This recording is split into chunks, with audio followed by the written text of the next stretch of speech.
Imagine you're a small, pathetic baby that everyone disregards and belittles because you're no stronger than plankton. And on top of that, you have a mouth that looks like a bird drawn by a first grader. And on top of that, your only way of communicating with people is going. Well, that's the story of Ranking of Kings, or more specifically, Bojji, the main character. With that being said, let's figure out his stats. The universal stats that are important for all characters. Believable, compelling, and purposeful. And we'll figure out the stats for every other aspect of the story. Now, Bojji being deaf and not being able to speak makes him really unique. And he's just a really likable and adorable character. He has the physical strength of a spider without legs. Fuck wrong with him? But despite that, he wants to become king. A nice goal and a compelling purpose, and for the most part, he's entirely believable. Except for one small thing, Bojji doesn't have a strong emotional reaction to his dad dying at all. You would expect him to have one considering how sensitive and emotional he is, to the point where he feels really disturbed when some random ass foxes die in front of him. What does the fox say? He had barely any emotions towards his pops dying. He literally just looked sad for a couple seconds and moved on with his life like his dad didn't just die. It just didn't seem to make sense considering how sentimental Bojji is, even if his dad wasn't the most active person in his life. Which did seem to be the case. Even just seeing how he felt about his dad explored a little bit more would have been nice. But overall, he's believable, especially with his constant internal conflict stemming from his own physical and mental weakness, and he's mostly effective as a protagonist. However, his power escalation debuffs his effectiveness and messes with some aspects of the plot. But more on that later. Taking everything into account, here are his stats. Pretty decent, just like his brother Daida. Daida is the mentally unstable evil brother, which at first I thought was going to evolve into a rivalry with Bojji, but nope. Everything is subverted and Daida is put into a magical box realm and cooks in there until his character develops into someone who isn't detrimentally prideful and egotistical. Okay, cool. And when he pops out, he marries a woman who is at least 2 times older than him, like, okay, what do you call him, a reverse pedophile? But Daida is definitely a believable character and purposeful as a means to be a vessel for King Boss to come back from the dead, and to explore Miranjo's backstory and be a tool for her master plan.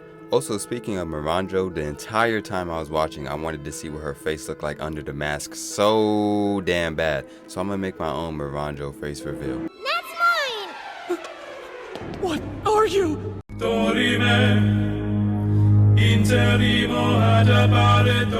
Daida himself is also pretty compelling in a twisted kind of way. Taking that into account, here are his stats.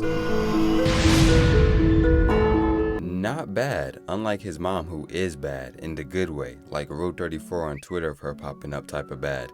It's understandable though, considering her himiny honkers are just staring at you the whole time, but like guys, why are y'all being this horny for Helling? But then I'd be in the wrong if I said I want to be the Squidward to her SpongeBob.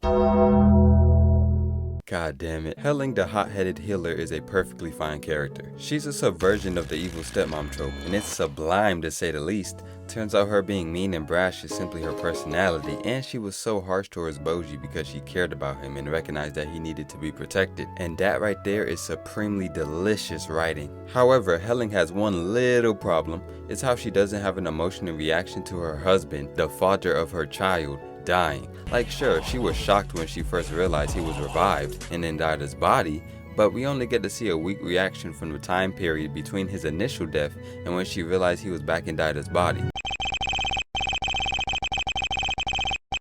And I think a stronger reaction would make sense considering who Boss was to Helling, but I mean it's kinda odd. She had a stronger emotional reaction when Kage called her a jackass, but whatever. I will say the importance of her healing ability to the plot makes her a very purposeful character, and her just wanting to be a good mom and role model is compelling, so here are her stats. Kage, a big black amoeba fried egg looking thing that has the ability to stuff an unlimited amount of things inside of himself. Now, Kage is a simple and cool character. His run-of-the-mill backstory explains his actions perfectly at the beginning of the story. He's a great friend that gives moral support to Bojji, and they have a good chemistry in general. Kage is Bojji's mouthpiece and is used as a means to give exposition sometimes. To be honest, not much to him. He does have this character moment when he literally turns into... However, something I found odd was Kage calling Boji his master, and I was like, bruh, what are you, a dog? Time for his stats. Very solid. As for all the other characters, they're cool too, and more complex than they're first led on to be. Domus, with his inner conflict dealing with his loyalty to his values versus loyalty to the kingdom, is cool. Likewise for a piece, King Boss. Nigga, that is rape. You can't fuck that lad, dog. Miranjo, she is just a big headache. We'll get to her later. Just assume everyone else has similar scores that won't affect the overall character stat at all. So here's the overall character stat. Ranking of Kings utilizes a no-nonsense approach when it comes to the story, constantly moving the plot forward at a consistently fast pace that keeps you engaged. For the most part. The only interferences with the pace occurs with the damn constant backstories and flashbacks that happen and last for like 25% of a given episode. I can't take all these damn flashbacks. But to be fair, the flashbacks and backstories do give context to things and deepen the characters, which is understandable because if the author didn't leverage the characters to their fullest potential, the show would have been much weaker as a whole, since every other aspect of the story is really uninspired, to say the least. But overall, the pacing is very good and tasty. Now, Ranking of Kings has a decent amount of themes. The themes of loyalty, friendship, past trauma, and perseverance are executed pretty well for the most part, especially as it pertains to certain characters. But I wish I could say the same for the theme of forgiveness, because it honestly falls flat on its ass. And this destructively terrible execution of the theme of forgiveness is all because of Miranjo. At the end of the story, she's forgiven for all of her sins and allowed to live free in the kingdom as Daida's wife. And at first glance, it seems just fine. But you really think about it for half a second and realize that it is a more fundamentally terrible message than telling a kid it's okay to stick a fork into an electrical socket. First of all, Miranjo's actions are completely understandable. She's not a villain. She's just a person broken from her past, and that is shown perfectly.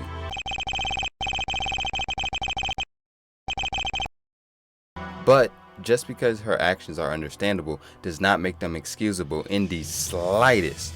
You cannot let someone commit murder, attempted murder, and treason and let them suffer absolutely zero consequences. That is a terrible message. But yeah, the theme of forgiveness is just terribly executed right here because it portrays forgiveness as something that can allow people to be free of all consequences, especially in the context of committing heinous crimes. That is literal insanity. But it's actually well done when Domus begs Boji for forgiveness and when everyone forgives Daida. The other themes I mentioned earlier are executed pretty standardly for anime. So considering all this, here's the theme stat.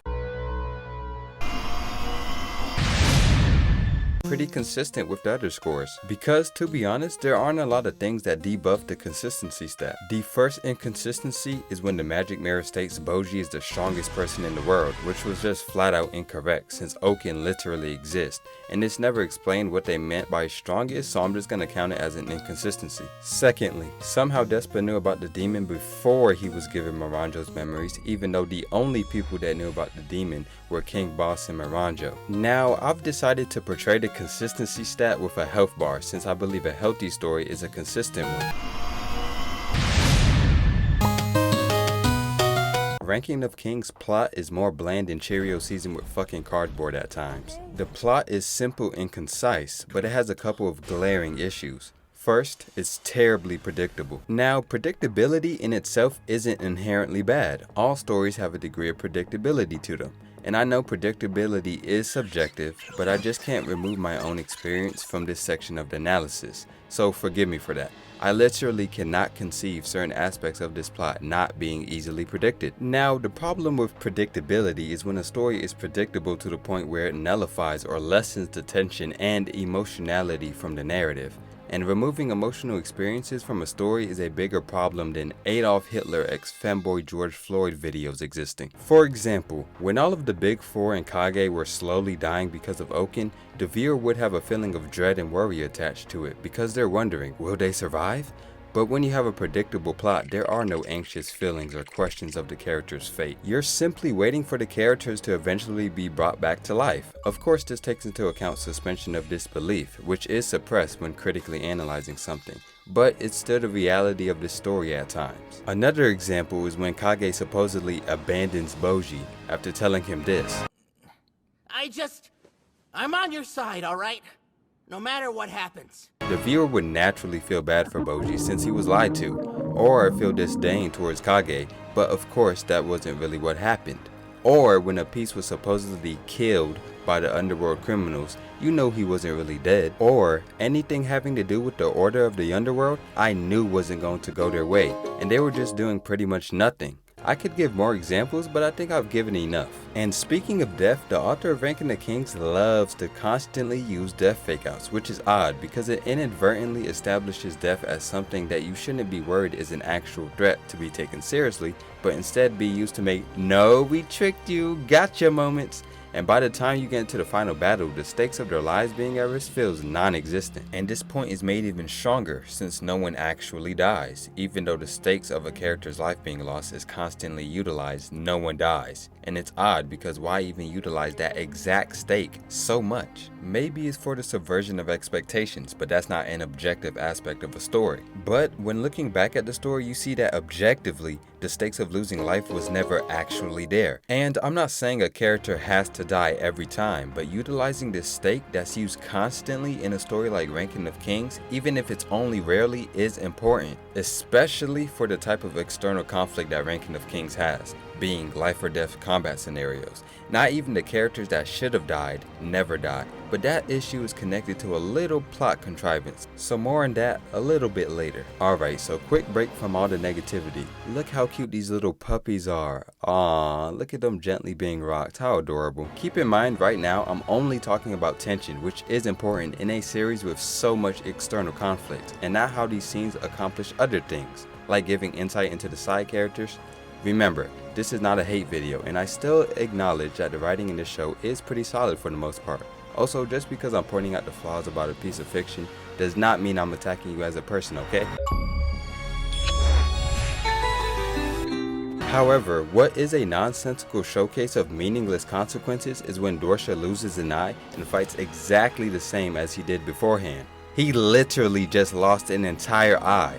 Look at what happens when you lose vision in one eye. Newsflash, all of these problems make fighting profoundly harder to do. It makes literally zero sense for him to be fighting as effectively as he was before losing his eye. This is simply unaware writing. And let's be honest, I think I speak for everyone when I say seeing a fight between King Desha and possessed Daida would have been absolutely fire.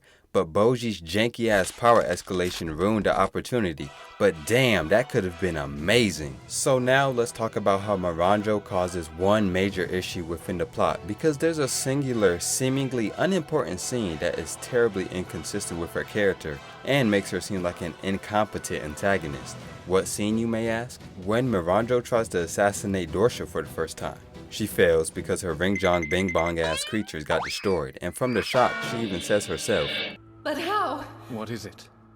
I can no longer sense the monsters.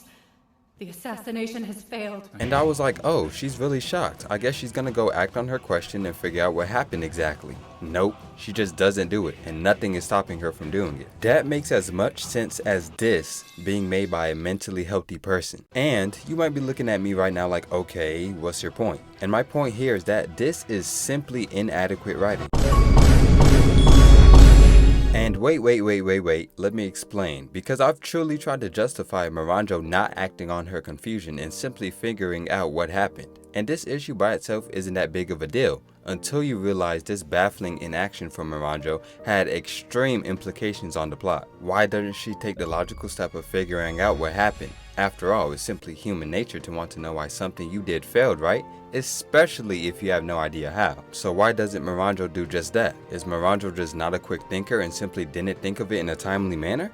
Nope. We see in 2 different scenes that she responds to situations immediately and effectively by turning into diamond and gold so she wouldn't be stolen or harmed. Is she just not the type of person to gather information to help further her own personal interests? Nope, because she's a very manipulative person, and the foundation of manipulation is gaining information to use against people. Was she so shocked that she froze up and that caused her to stop thinking efficiently? No, that's not like her at all. We can see here. She sees King Boss debilitated, she acts immediately and presumably heals him, even though it isn't shown. But she has healing powers. There's no reason to think she didn't heal him, especially since he was bleeding and unconscious. Did she simply not have time since King Boss distracted her with the dance? Nope. There's an entire 12 seconds between when she finishes her statement and when King Boss acts to dance. Plenty of time for her to tell a piece to go see exactly what happened to Dorsha. Does she have no reason to check? No, she has a lot actually. There are several possibilities as to what exactly happened. She even realizes this herself when she says, In terms of raw power, those monsters are not a match for Dorsha.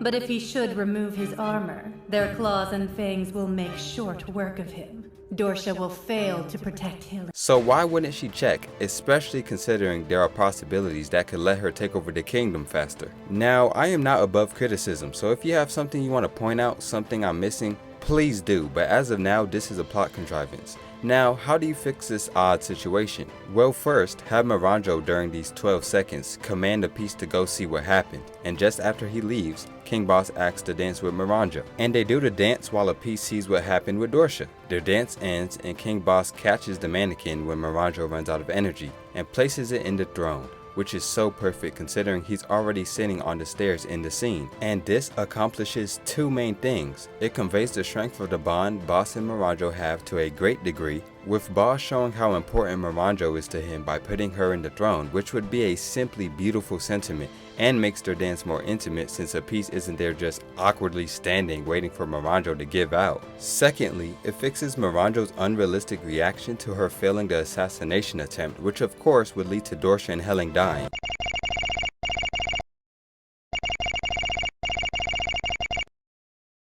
And that would have majorly altered the plot to the point it would have had implications on Boji's character among many other changes to the story as a whole. But a little thing to take into account, he'd probably tell Miranjo, oh, he's almost dead, and Miranjo would be like, oh, well, finish him off. And if a piece couldn't bring himself to do it, which could have been likely, she could have gotten her bodyguards to do it. It's not like she didn't have enough time to do all of this, considering Dorsha was extremely vulnerable to attack since he was unconscious from night to morning. So, taking everything into account, the major plot contrivance, the lack of emotionality and tension, here is the plot stat. So, every stat has been decided. What level is this story? Well, let's see. I'm going to calculate it by adding up all the stats.